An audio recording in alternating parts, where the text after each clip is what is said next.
Chances are I was born in a city to a mum who's on average 6 years younger and has more kids than other Aussie mums.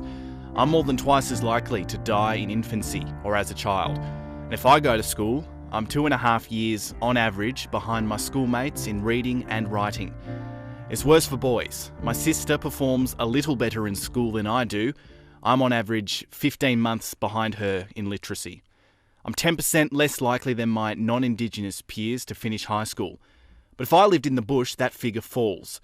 Only 2 out of 3 young people in remote areas graduate from Year 12. There's almost a 50-50 chance I won't have a job. I'm 10 times more likely than non-Indigenous Australians to be removed from my family and put into foster care or out-of-home care. I'm 25 times more likely to end up in youth detention than other Australians. 25 times. Think about that for a moment. It should be no surprise then that I'm more likely to end up in jail than at uni.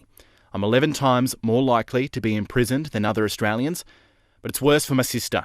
She's 15 times more likely to end up behind bars, and the number of Indigenous women in jail has skyrocketed in recent years. Once we're in the system, we're much more likely to reoffend than other prisoners. I'm twice as likely to die from suicide than other Australians, and 3 times more likely to be hospitalised for intentional self-harm. While Australia has one of the highest life expectancy rates in the world, the picture isn't great for me. I'm likely to live to just 69 years old, nearly 11 years less than other Australians. And it's no better for Aboriginal women. They die on average 9.5 years sooner than non-Indigenous women. I would like to begin by acknowledging the Wurundjeri people as the traditional custodians of the land on which this visual was created and pay my respects to their elders, past, present, and those emerging. I also wish to extend that respect to Aboriginal and Torres Strait Islander people who may come across this visual, and in the context of this video, I acknowledge and apologise for the many injustices that have been served on Indigenous people and further recognise the resilience and strengths of First Nation people in the face of continued adversity. Disproportionate rates of Indigenous imprisonment currently account Indigenous Australians representing more than 29% of Australia's prison population, while Indigenous people account for only 3% of the entire Australian population. Indigenous incarceration in Australia has been the subject of many thorough and well-evidenced reports and reviews over the past 3 decades, including the landmark Royal Commission into Aboriginal Deaths in Custody. Indigenous Australians are dramatically overrepresented in the criminal justice system in each state and territory. While Indigenous people represent only 3% of Australia's total population, they make up more than 27% of our prison population and 55% of the youth detention population. This gap between the rates of Indigenous incarceration and non-Indigenous incarceration is fundamentally unjust. The higher numbers of Indigenous people in prison has consequences for virtually all Indigenous people. It impacts the individuals who are incarcerated as well as their families and communities, and children with a parent in prison are particularly vulnerable, increasing their risk of contact with the criminal justice system later in life. Incarceration has also led to a continued loss of culture, identity, and connection to the land. As an ongoing consequence of colonisation and dispossession and the social impacts that followed, today Indigenous people are identified as the most disadvantaged group in Australia on a number of indicators. Research shows that there is a strong link between intergenerational disadvantage, poverty, and incarceration.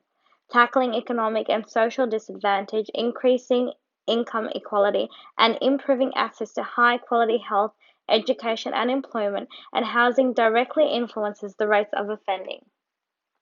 Fundamental factors which contribute to the overrepresentation of Indigenous Australians within the Australian prison system relates to long-standing social and economic trauma over generations.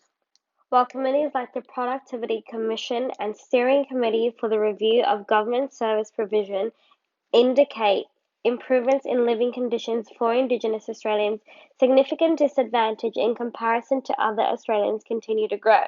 Indigenous Australians still suffer more ill death, die at much younger rates, and have lower levels of education attainment and income, higher rates of unemployment, and poorer housing conditions. Additionally, and almost 29 years on, the Royal Commission's inquest into Aboriginal deaths in custody continue to landmark the growing concern of Aboriginal deaths while in custody. Since this inquest in 1991 and June 2020, there have been at least 437 Indigenous deaths in custody. Heated protests were held around the country. Sadly, overnight, we've had another death in custody. We've had a 31-year-old man die in the Casuarina prison. This is the second death in custody in the last 3 months. In Geraldton, family and friends of 22-year-old Miss Stew, who died in police custody in August, were also demanding answers. The young woman was in custody because she owed approximately $1,000 in unpaid fines. Georgiatis has spent more than 2 decades researching and writing about Aboriginal and Torres Strait Islander deaths in custody.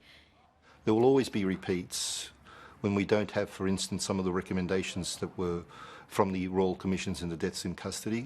The Royal Commission handed down 339 recommendations, including Aboriginal people be sent to prison as a last resort. It's like the Royal Commission never happened. We're revisiting those sort of issues right now, and in WA particularly, you look at the number of people in jail and the number of people in jail because of unpaid fines, for instance. And it's one issue that really puzzles me. You know, you not only is the state missing out on collecting fines, they're actually costing the state money to keep people in jail who probably don't really need to be in jail, just for the simple way of, not paying a fine. When we consider the issue of disproportionate rates of imprisonment of Indigenous people in comparison to other Australians, a critical point of understanding and consideration is where we as a society begin to reflect on the issue in light of theoretical meaning. In terms of colonisation, post-colonialism and decolonisation, Western dominance has largely remained unrecognised. Understanding the power that reigns from colonialism in all its forms is imperative in addressing immense power structures that have been established as a result of colonialism, which continue to marginalise First Nation people and furthering the gap between the Australia as you and I may experience it in comparison to an experience of an Indigenous man or woman. In the context of this visual, we must understand that we therefore cannot acknowledge Australia as post-colonial while Indigenous men and women continue to experience long-standing trauma which have not been effectively served by the Greater Australia, in addition to furthering of such gaps as new systems of oppression continue to foster Indigenous people with disadvantage. 2020 has seen the rise of several global movements demanding change and acknowledgement of unjust political, social and legal discrimination and oppression. Long before the Black Lives Matter movement, Indigenous Australians and organisations as such have been calling for change. Between 2019 and 2017, Indigenous leaders have been lobbying Australian leaders across the nation, with Indigenous incarceration rates having doubled since 1991. Australia's first ever Indigenous target justice aims to reduce disproportionate rates of incarceration as an effort led by the Australian government. The proposed draft plan is aimed at closing the gap between disproportionate rates of incarceration of Indigenous Australians in comparison to other Australians. In reality, where the aims of this plan is to reduce targets at a national level, effects almost entirely depend on state governments to effectively implement at state levels. Statistically speaking, this initiative would aim to reduce incarceration rates from the current 19% to 11%, meaning between 100 to 180 young Indigenous Australians in the juvenile justice system, and additionally a 5% reduction for Indigenous adults incarcerated, which translates to approximately 645 people. These aims are undoubtedly ambitious and require critical attitudes regarding the effectiveness, management and consideration of Indigenous knowledge and input in order for such efforts to foster any success. For generations, First Nation people have sought to regain custodianship of the land taken from them since the arrival of Europeans in Australia. Since the Freedom Ride in 1965, protests and demonstrations have signified the beginning of the fight back for Indigenous empowerment, such as the land rights movement. And so, the fight back continues. Indigenous leaders across the nation continue to be resilient in their leadership and activism for Indigenous empowerment in political, social, cultural and economic recognition and benefit. In light of the Black Lives Matter movement, Aboriginal activists are using this global movement as a means through which meaning is given and identified in relation to disproportionate rates of Indigenous imprisonment and deaths in custody on Aussie soil. The intention is to give the current generation a voice and reignite the long-standing movement in order to bridge the gap.